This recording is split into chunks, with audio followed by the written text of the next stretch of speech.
দুনিয়াতে কেউ যদি কারো এক বিঘত জমিন অন্যায়ভাবে দখল দেয়, কিয়ামতের দিন আল্লাহ রাব্বুল আলামিন তার গলায় 7 তবক জমিন পেঁচায়া দিবে। ইয়তীমের সম্পদের ব্যাপারে আল্লাহ তাআলা আরো হুঁশিয়ারি করেন। ইয়তীমের সম্পদকে আল্লাহ তাআলা আগুন বলে অভিহিত করেছেন। আল্লাহ তাআলা বলেন, ইন্নাল্লাযীনা ইয়াকুলুনা আমওয়ালাল ইয়াতামা যুলমান ইন্নামা ইয়াকুলুনা ফি বুতুনিহিম নারা। আল্লাহ রাব্বুল আলামিন বলেন, নিশ্চয়ই যারা অন্যায়ভাবে ইয়তীমের সম্পদ ভক্ষণ করে, ইন্নামা ইয়াকুলুনা ফি বুতুনিহিম নারা, তারা কেমন যেন আগুন দ্বারা তাদের পেট ভরপুর করে। বলেন তো, আগুনের স্থান জান্নাত নাকি জাহান্নাম? জোরে বলেন না, কোথায়? আল্লাহ তাআলাও বলেন, ওয়াসায়াসলাউনা সাঈরা, অচিরেই তার আবাসস্থল হবে জাহান্নাম। ভাই মরছে, বেজার হওয়ার চাইতে খুশি বেশি হয়েছে। চিন্তা করে, একবারে সেনবাগ চৌরাস্তার মোড়ে আমার বাপের জমি যেটা 3 শতক 4 শতক, আমরা ভাই 2টা, ওই ভাই বাইসা থাকলে তো কমপক্ষে 2 ভাগ হইতো, 2 শতক কইরা হয়ে যাইতো, বাড়ি টাড়ি করা যাইতো না। এখন ভালোই হইছে, বাতিজারে বুস্টুস দিয়া অন্য জায়গা থেকে একটু জমি দিয়ে 4 শতকে সুন্দর করে 7 তলা ফাউন্ডেশন দিয়ে বাড়ি উঠাবো, 2 তলায় মার্কেট হবে, আর 5 তলা ভাড়া দিয়ে বসে বসে আমিও খাবো, আমার বাচ্চারাও খাবে। এরকম লোক আছে না নাই? ও চিন্তা করতেছে এই সম্পদ দ্বারা আমার অগ্রগতি উন্নতি হবে। স্বাভাবিকভাবে অন্য মানুষের হক মেরে খাওয়া এটা জঘন্য পাপ, আল্লাহ তাআলা মানা করছে। আল্লাহ বলেন, ওয়ালা তাকুলু আমওয়ালাকুম বাইনাকুম বিল বাতিল, অন্যায়ভাবে তোমরা কারো সম্পদ ভক্ষণ করো না। অনেক সময় আমাদের অঞ্চলগুলোতেও হয়, অনেকে বিভিন্ন সিস্টেমে অন্যের জমির মধ্যে দখল দেয়। এই যে কাজগুলো করে এটা বড় অন্যায়। হাদিসের মধ্যে আসছে, নবীজি বলেন, দুনিয়াতে কেউ যদি অন্যায়ভাবে কারো এক বিঘত জমিন অন্যায়ভাবে দখল দেয়, কিয়ামতের দিন আল্লাহ রাব্বুল আলামিন তার গলায় 7 তবক জমিন পেঁচায়া দিবে। এজন্য সাধারণভাবে কারো হক আমরা মাইরা খাবো না, সে যে হয় হোক। ইয়তীমের সম্পদের ব্যাপারে আল্লাহ তাআলা আরো হুঁশিয়ারি করেন। ইয়তীমের সম্পদকে আল্লাহ তাআলা আগুন বলে অভিহিত করেছেন।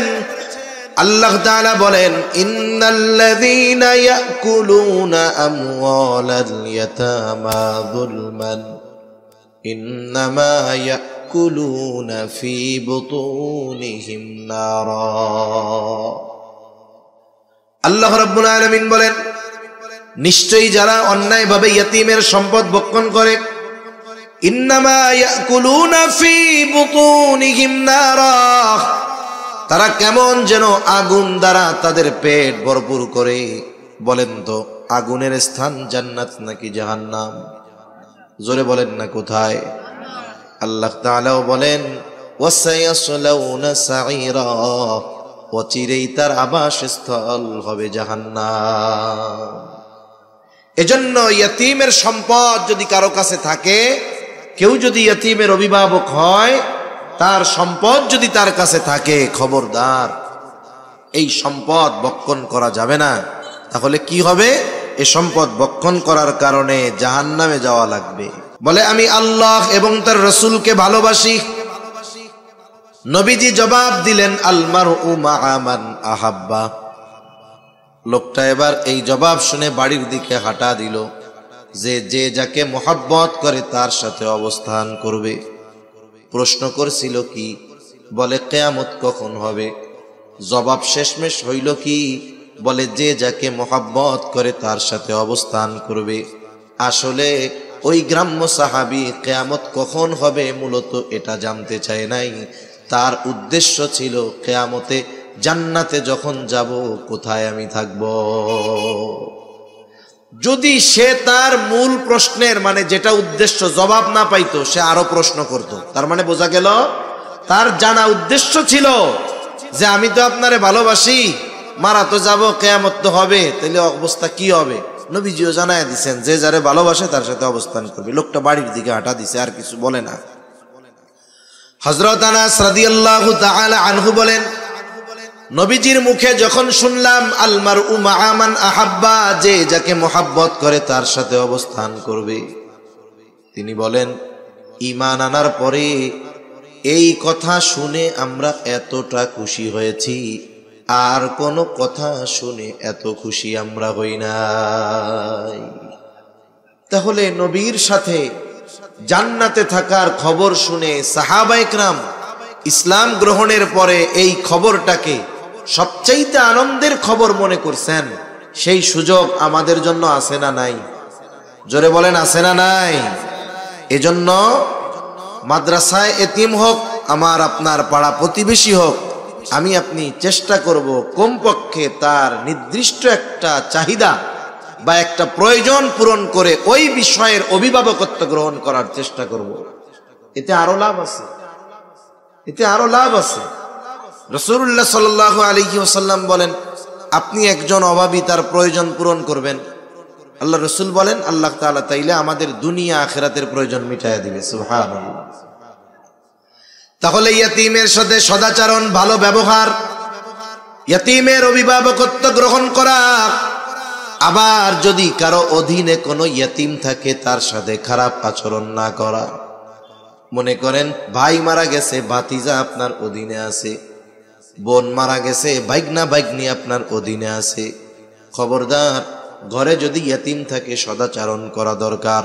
কারণ নবীজি বলেন ওই ঘর কতই না উত্তম ঘর যেই ঘরে একজন ইয়তীম আছে আর তার সাথে সদাচরণ করা হয়। আর ওই ঘর কতই না নিকৃষ্ট ঘর যেই ঘরে একজন ইয়তীম আছে আর তার সাথে অসদাচরণ করা হয়, খারাপ ব্যবহার করা হয়। বুজুর্গানে দিন বলেন যেই ঘরে ইয়তীম আর তার সাথে ভালো ব্যবহার করা হয় ওই ঘর আল্লাহ তাআলা রহমত বরকত দিয়ে ভরপুর করে দেয়। আবার যেই ঘরে ইয়তীম তার সাথে অসদাচরণ করা হয় আল্লাহ তাআলা ওই ঘর থেকে রহমত বরকত উঠায় নিয়ে যায়। এই জন্য একটা ইয়তীম বাচ্চা সে যখন পিতা হারা মাতা হারা হয়ে যায় সে অনেক ভালো খাবারের প্রত্যাশী হয় না, সে ভালো আচরণের প্রত্যাশী হয়। এই জন্য আব্দুল মুত্তালিব যখন দুনিয়া থেকে চলে যাবে, আব্দুল মুত্তালিব হলো আমার আপনার নবীর অভিভাবক, দাদা, বয়স নবীর 8-এর কোঠায়। আব্দুল মুত্তালিব জীবনের অন্তিম সময় সন্তানরা পাশে, আব্দুল মুত্তালিব আমার আপনার নবীর অভিভাবকত্ব আবু তালেবের উপরে চাপায়া দিলেন। কিন্তু ইতিহাস বলে ওই সময় আব্দুল মুত্তালিবের যত সন্তান ছিল সবাই নবীজিকে অনেক অনেক ভালোবাসতো, কিন্তু সবার বেশি ভালোবাসার মধ্যে আবু তালেব বেশি ভালো নবীজিকে বাসতো। কিন্তু আবু তালেব অন্যান্য ভাইদের তুলনায় সবচাইতে বেশি গরিব ছিল। আব্দুল মুত্তালিব ধনী সন্তানের কাছে আমার আপনার নবীকে রেখে যান নাই, বরং সবচাইতে গরিব তবে বেশি ভালোবাসে এই সন্তান আবু তালেবকে আমার আপনার নবীর দায়িত্ব তিনি বুঝায়া দিলেন। আব্দুল মুত্তালিব বুঝতে পারছে যে ভালো খাওয়া ভালো পড়া এর দ্বারা ইয়তীম খুশি হয় না, বরং ওরে আপনি পান্তা ভাত খাওয়ান, ভর্তা ডাল খাওয়ান, কিন্তু ওরে একটু মাথায় হাত বুলায় দিবেন, একটু আদর করবেন, এতে ও বেশি খুশি হয়। ঠিক কিনা বলেন? এজন্য আব্দুল মুত্তালিবের অন্যান্য ধনী সন্তানদের কাছে আমার আপনার নবীকে আব্দুল মুত্তালিব দিয়া যায় নাই। বিষয়টা এমন না যে অন্যান্য চাচারা ভালোবাসতো না, তারাও সর্বোচ্চ ভালোবাসতো, কিন্তু সবার চাইতে বেশি আব্দুল মুত্তালিবের সন্তান আবু তালেব আমার আপনার নবীরে বেশি ভালোবাসতো, কিন্তু গরিব বেশি আবু তালেব। আর মরার সময় ওসিয়ত করেছে আব্দুল মুত্তালিব তুমি এখন থেকে মুহাম্মাদের অভিভাবক। সুবহানাল্লাহ। এজন্য ঘরে যদি এতিম থাকে, আত্মীয় স্বজন হতে পারে, অনাত্মীয় হতে পারে, ইয়তীম যদি থাকে আমরা তাদের সাথে ভালো আচরণ করলে তাদের যত লাভ তার চাইতে আমাদের বেশি লাভ। ঠিক কিনা বলেন? আবার অনেক মানুষ আছে ইয়তীমের অভিভাবক, অভিভাবক বলতে শুধু যে তাকে খাওয়াবে পড়াবে এমনটা নয়, বরং সে বালেগ হওয়া পর্যন্ত তার সম্পদগুলাও রক্ষণাবেক্ষণের দায়িত্ব তার। ছোট মানুষ কিছু চিনে না, বুঝে না, কিন্তু অনেক মানুষ আছে, অনেক চাচা আছে, আত্মীয় আছে, এই ইয়াতিম বাচ্চা ছোট, এই সুযোগ গ্রহণ করে ইয়াতিমের সম্পদ ভক্ষণ করে ফেলে। আছে না এরকম আল্লাহর ওলি? অনেক আছে। ভাই মরছে, বেজার হওয়ার চাইতে খুশি বেশি হয়েছে।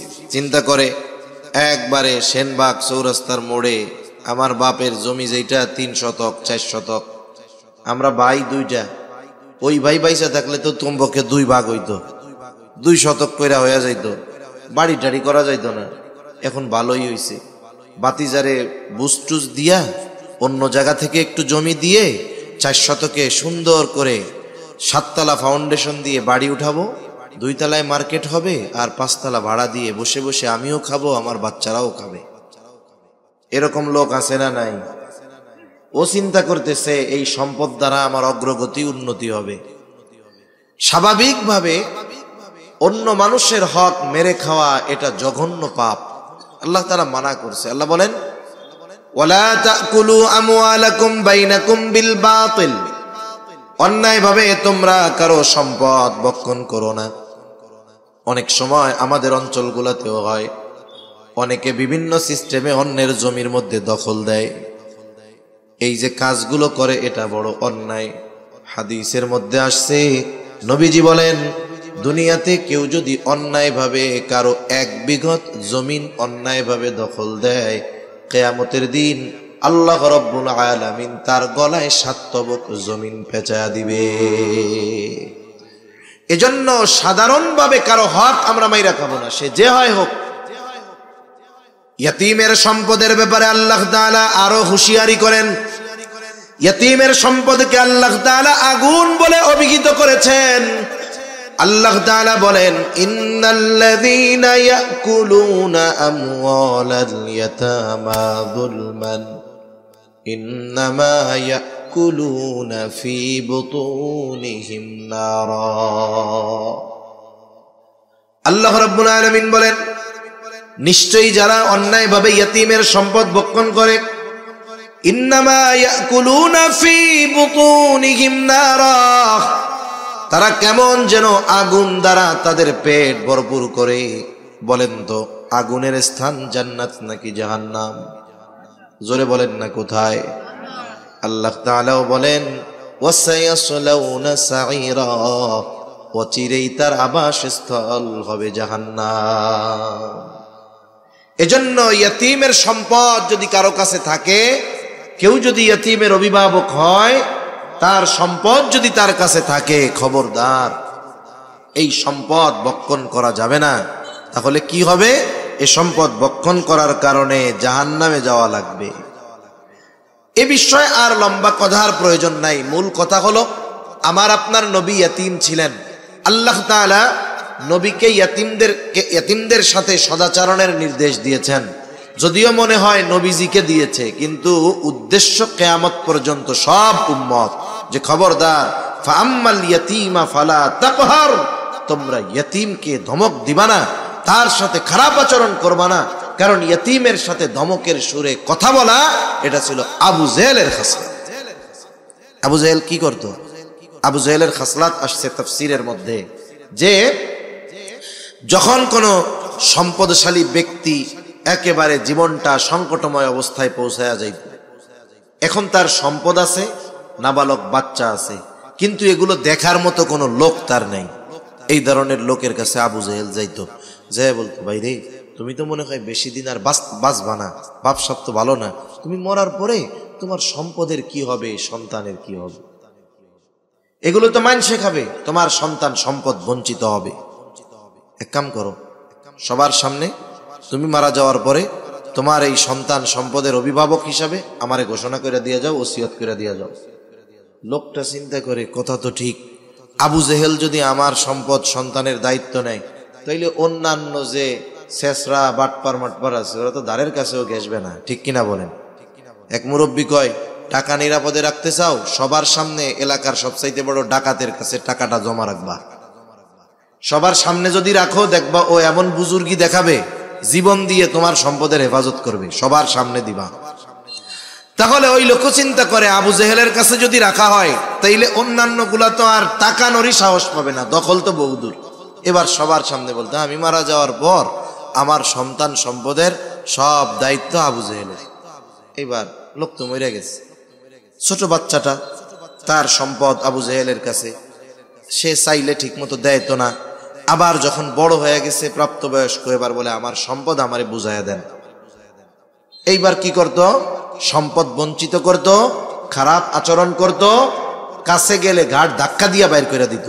তার মানে এই যে ইয়তিমের সম্পদ ভক্ষণ করা, ইয়তিমের সাথে অসৎ আচরণ করা, এটা কোনো মুমিনের আলামত নয়, মুমিনের আচরণ নয়, এটা আবু জেহেলের আচরণ। ঠিক কিনা বলেন?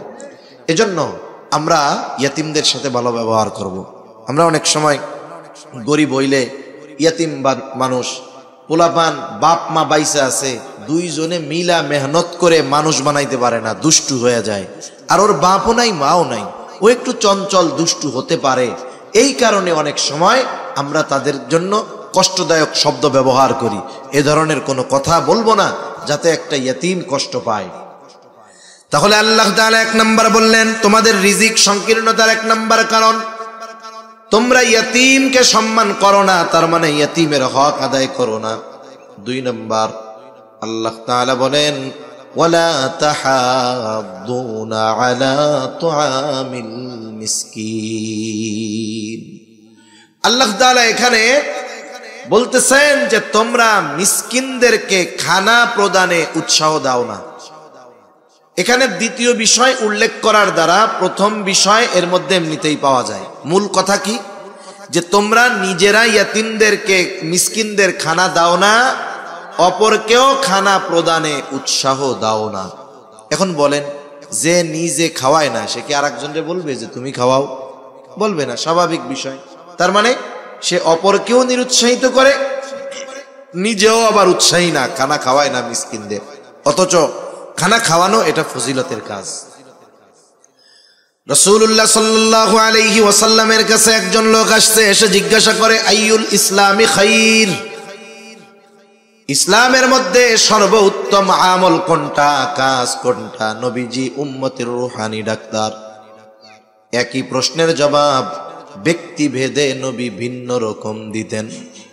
এই ব্যক্তির এই প্রশ্নের জবাবে নবীজি বলেন, তুতঈমুত তাআম ওয়া তাকরাউস সালাম আলা মান আরাফতা ওয়া মান লাম তারিফ। নবীজি বলেন, তুমি মানুষকে খানা খাওয়াও, আর পরিচিত অপরিচিত সবাইকে সালাম দাও। এখানে খানা খাওয়ানোর কথা নবীজি বলছেন, কোনো স্তর বিন্যাস করেন নাই, এমনটা নবী বলেন নাই গরিবরেই খাওয়াবা, ধনীরে খাওয়াবা না। একজন গরিব অসহায়, সেও যদি আল্লাহ তাআলার সন্তুষ্টির জন্য একজন কোটিপতিকে খানা খাওয়ায়, তাহলে এই খানা খাওয়ানোরও ফজিলত আছে। এখন বলেন, যার খাবার প্রয়োজন নাই, অভুক্ত নয়, তাকে যদি আল্লাহর জন্য খানা খাওয়ানো হয়, সেখানে যদি সওয়াব থাকে, তাহলে যে অভুক্ত, খাবার যার প্রয়োজন, তাকে খাওয়াইলে সওয়াব বেশি না কম? নিঃসন্দেহে বেশি। এর দ্বারা 2টা কাজ হয় সাধারণভাবে। 1 নাম্বার কাজ হলো খানা খাওয়ানোর সওয়াব হয়। 2 নাম্বার, এই যে তার খাবারটা প্রয়োজন ছিল, প্রয়োজন মেটানো হয়।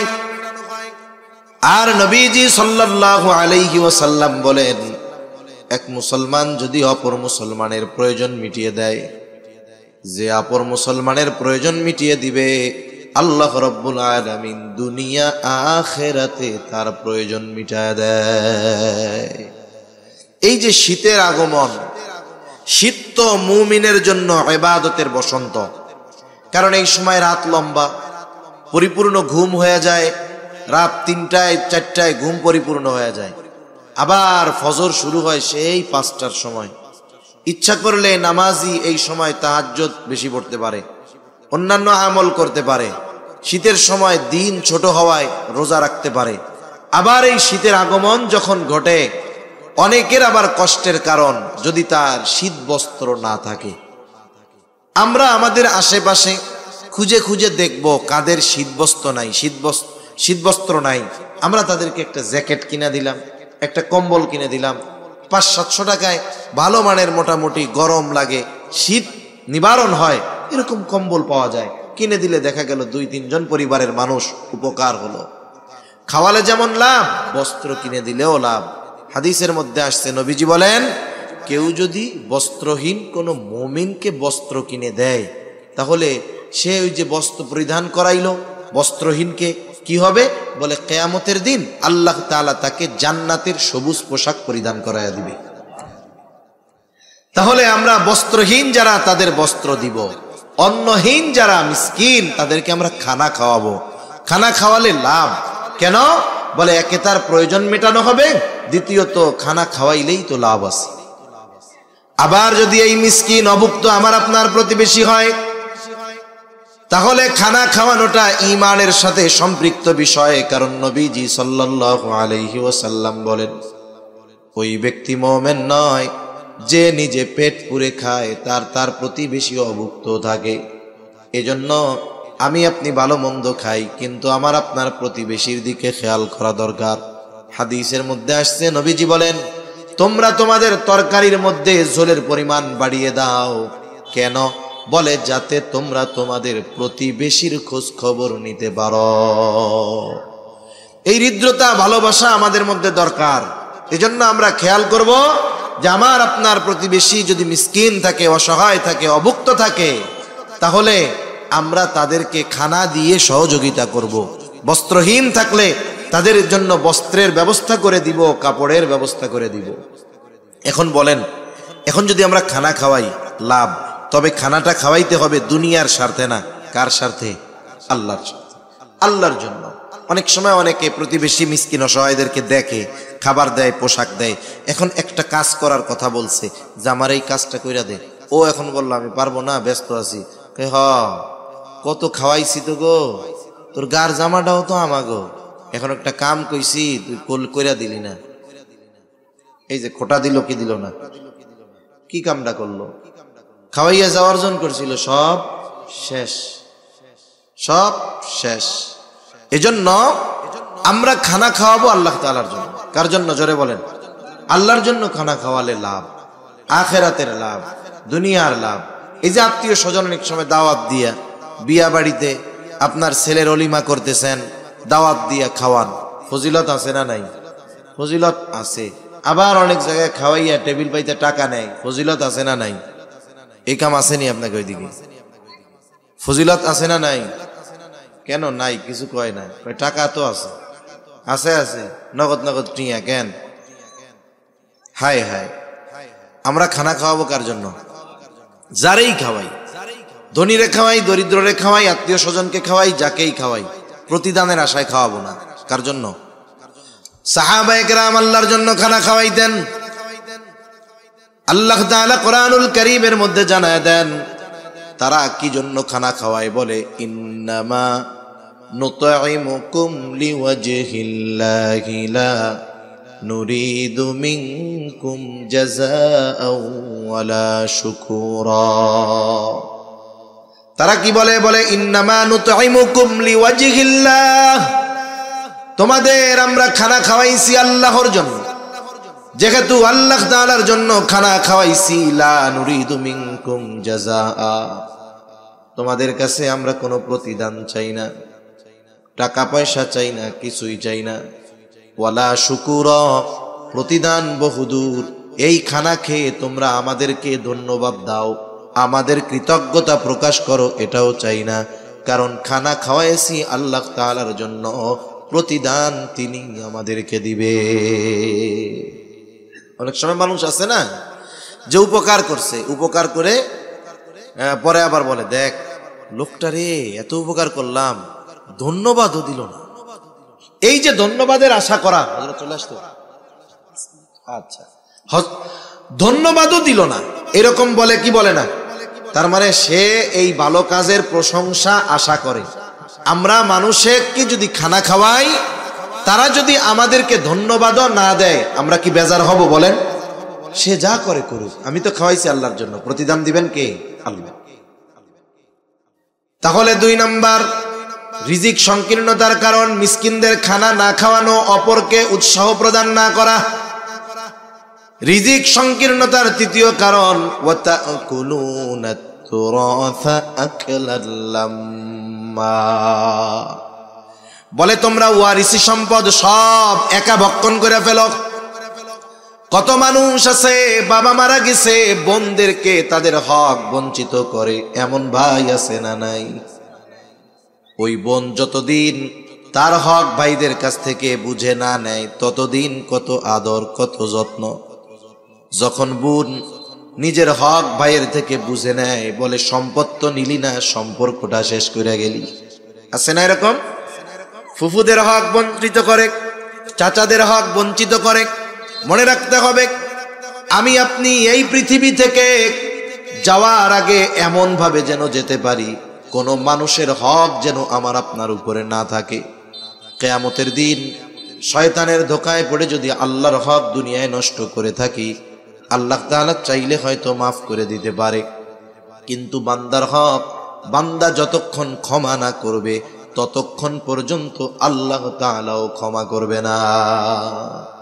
এজন্য নবীও দুনিয়া থেকে চলে যাওয়ার আগে, কয়েকদিন আগে সব সাহাবায়ে কেরামকে একত্রিত করছেন এবং বলছেন, তোমরা যদি কেউ কোনো কিছু আমার কাছে পাও না থাকো, চেয়ে নাও, কারণ আমি চাই না আমার কাছে কেউ কিছু পাও না থাকবে আর এই অবস্থায় আমি আল্লাহর সামনে দাঁড়াবো। এজন্য আমাদের নিয়ত থাকবে, চিন্তা থাকবে এরকম যে দুনিয়া একটু কম খাই, দুনিয়া একটু লস হোক, কিন্তু আখেরাতে যেন লস না হয়। ঠিক কিনা বলেন? একজন পায়, তারে দুনিয়া একটু বেশি দিয়ে দিলাম, আমি একটু দুনিয়ায় কম পাইলাম, কিন্তু আখেরাতে অন্যটা খাইয়া দুনিয়া একটু, আখেরাতে যেন আমার সবকিছু হারাতে না হয়। এ চিন্তা যদি আমাদের থাকে তাহলে দেখবেন ত্যাগের চিন্তা ভাবনা থাকবে, একটু বেশি দিলেও গায়ে লাগবে না। কিন্তু এখন কি হয়, আমরা দেখি গ্রাম অঞ্চলে বিশেষ করে প্রতিবেশীর সাথে প্রতিবেশীর সামান্য 2 ইঞ্চি 3 ইঞ্চি জায়গা নিয়ে ঠেলা ঠেলি মারামারি, ও কয় আমার, ও কয় আমার, গেঞ্জাম মামলা হামলা, আছে না নাই? আপনি 2 আঙ্গুল ছেড়া দেন না, দুনিয়ায় ছাড়লেন 2 আঙ্গুল, আশা করা যায় আল্লাহ তাআলা এই ছাড় দেওয়ার কারণে কিয়ামতে বড় বড় বিষয় থেকে আমাকে আপনাকে ছাড় দিবে। ঠিক কিনা বলেন? এজন্য বিশেষ করে ওয়ারিসি সম্পদ প্রকৃত হকদারদেরকে ফিরিয়ে দিব, দিয়ে দিব, ভক্ষণ করব না। ওয়াতুহিব্বুনাল মালা হুব্বান জাম্মা, 4 নম্বর কারণ আল্লাহ তাআলা বলেন পরিপূর্ণ অতিরিক্ত মালের মহব্বত, দুনিয়ার মহব্বত। নবীজিও বলেন হুব্বুদ দুনিয়া রাসু কুল্লি খাতিআহ, দুনিয়ার মহব্বত সকল গুনাহের মূল। বাস্তবতাও হলো এইটা, আপনি যত পাপ আছে, যত গুনাহ আছে, আমি আপনি যদি একটু চিন্তা করি সব কিছুর পেছনে দেখা যাবে দুনিয়ার মহব্বত। সুদ খায়, ঘুষ খায়, আখেরাতের জন্য না দুনিয়ার জন্য? ক্ষমতার লাইগা মারামারি করে, আখেরাতের জন্য না দুনিয়ার জন্য? চুরি বাটপারি সিটিংবাজি যত অন্যায় আছে, পাপ আছে, সব দুনিয়ার জন্য করে। এজন্য যখনই দুনিয়ার মহব্বত, মালের মহব্বত অন্তরে পরিপূর্ণ বিস্তার লাভ করে, তখন ওই লোক সব ধরনের কাজ করতে পারে, ইয়াতিমদের সাথেও খারাপ আচরণ করতে পারে, ইয়াতিমের সম্পদও খেয়ে ফেলতে পারে, কিপটা হইতে হইতে মিসকিনদেরকে খানা নাও দিতে পারে, সাথে সাথে নিজের আত্মীয় স্বজন, বোন, চাচা, ভাই, তাদের সম্পদও সে ভক্ষণ করে ফেলতে পারে। কেন? বলে তার মধ্যে পরিপূর্ণ মালের মহব্বত বিস্তার লাভ করে ফেলেছে। দুনিয়ায় চলতে মাল দরকার, নৌকা চলতে পানি দরকার, দুনিয়ায় চলতে মাল দরকার। কিন্তু মালদার হন দিনদার মালদার, দিনদার মালদার, দিনকে ঠিক রেখে সম্পদের পাহাড় হয়ে যাক বৈধ পথে, এই সম্পদগুলো ভালো কাজে ব্যয় হোক, কোনো অসুবিধা নেই। কিন্তু মাল উপার্জন করতে গিয়ে যদি দিন বরবাদ করে দেওয়া হয়, তাহলে ওই যে নৌকা চলার জন্য পানি দরকার, ওই পানি যদি নৌকার মধ্যে ঢুকে, নৌকার অবস্থা কি হবে? নৌকা শেষ। মালের মোহাব্বত যদি ঢুকে যায়, মাল অর্জন করতে গিয়ে যদি দিন ছেড়ে দেওয়া হয়, তাহলে দুনিয়া আখিরাত বরবাদ হয়ে যাবে। তা সম্মানিত উপস্থিতি, যে কথাটা মূলত বলতে চাইলাম, আমরা সকলে চাই যে আমরা এই দুনিয়ায় যেন রিজিকের সংকীর্ণতার মুখোমুখি না হই। আর বরকত এটা পরিমাণের সাথে নির্ধারিত নয়, এটা অন্য জিনিস। অল্প জিনিসের মধ্যে আল্লাহ বরকত দিতে পারে, আবার অনেক জিনিসকে আল্লাহ তাআলা বরকতহীন করতে পারে। এখন আমরা যদি বরকতময় প্রশস্ত রিজিক চাই, তাহলে আমরা ইয়েতিমদের সাথে সদাচরণ করব, মিসকিন অসহায়কে যতটুকু পারি খানা খাওয়াবো। কোনো সায়েল যদি আসে, খাবার যদি চায়, তাকে আমি কড়া ভাষায় ফিরিয়ে দিব না। আমি না পারি আমার পাশের বন্ধুকে বলবো, ভাই একটা 5 টাকা দিয়ে রুটি কিনে দাও। আমি উৎসাহ দিলাম, নাই আমার কাছে, উৎসাহ দিলাম, ও কিনে দিল, ও কিনে দিয়ে যেই সওয়াব, আমি শুধু উৎসাহ দিয়ে সেই পরিমাণ সওয়াব। সুবহানাল্লাহ। সাথে সাথে আত্মীয় স্বজনের সম্পদ, বোনের সম্পদ, ফুফুর সম্পদ, ভাইয়ের সম্পদ, এগুলো মেরে খাবো না, বরং বেশি বেশি দিয়ে দিব, তাহলে আখেরাতে ধরা খাওয়া লাগবে না। সাথে সাথে দুনিয়া অর্জন করতে গিয়ে অবৈধ পন্থা অবলম্বন করব না, দুনিয়া অর্জন করতে গিয়ে দ্বীনকে বিসর্জন দিব না। এগুলো যদি আমরা করতে পারি, তাহলে আশা করা যায় অল্প হোক আল্লাহ তাআলা আমাদেরকে বরকত দিবেন, রিজিক সংকীর্ণতার মধ্যে ফেলাবেন না।